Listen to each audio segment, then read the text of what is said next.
about a couple minutes later, I really kind of thought, well, I probably shouldn't feel too good because I'm the only Marine Colonel in the Ridgecrest area. So seriously, I would like to say it is an honor to be here. I'd like to acknowledge the VIPs that we do have in the room, Admiral Skinner, Mayor Holloway. We have all of the elements of law enforcement, medical care, and community that are here tonight, and it really is an honor to be here. The event that not the event, but the actual message that I do have is freedom isn't free.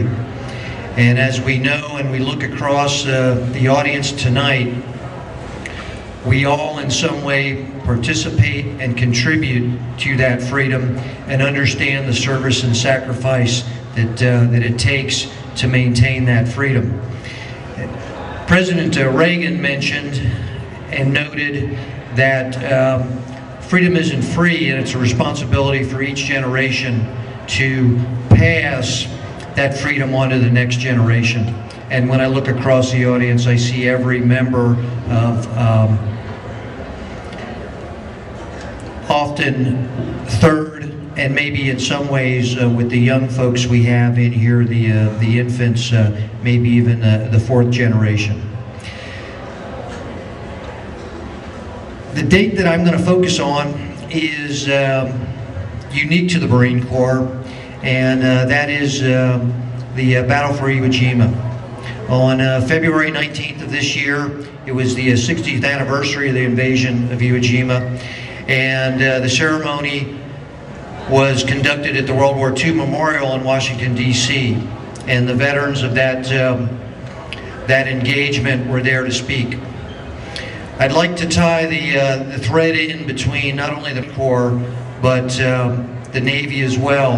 And this comes from, some of you may have read the book, The Greatest Generation, and I can see in the audience that we have many of those from The Greatest Generation. And forgive me for reading this, but I'm going to hit this so I don't miss anything. John Bradley was a pharmacist's mate in the Navy during World War II.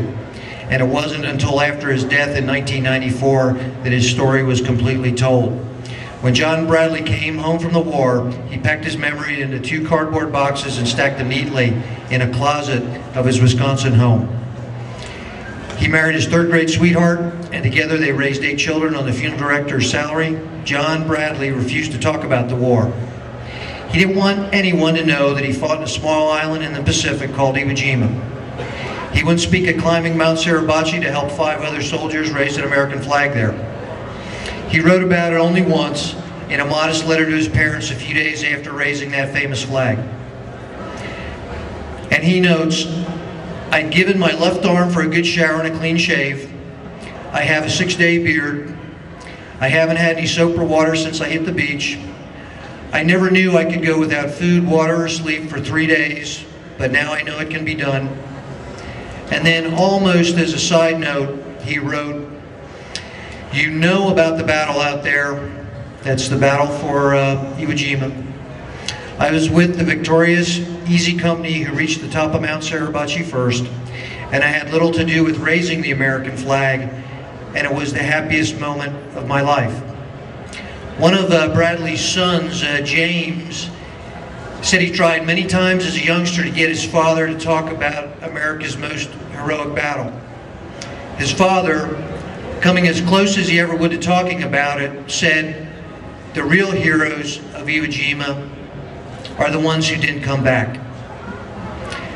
Out of the large number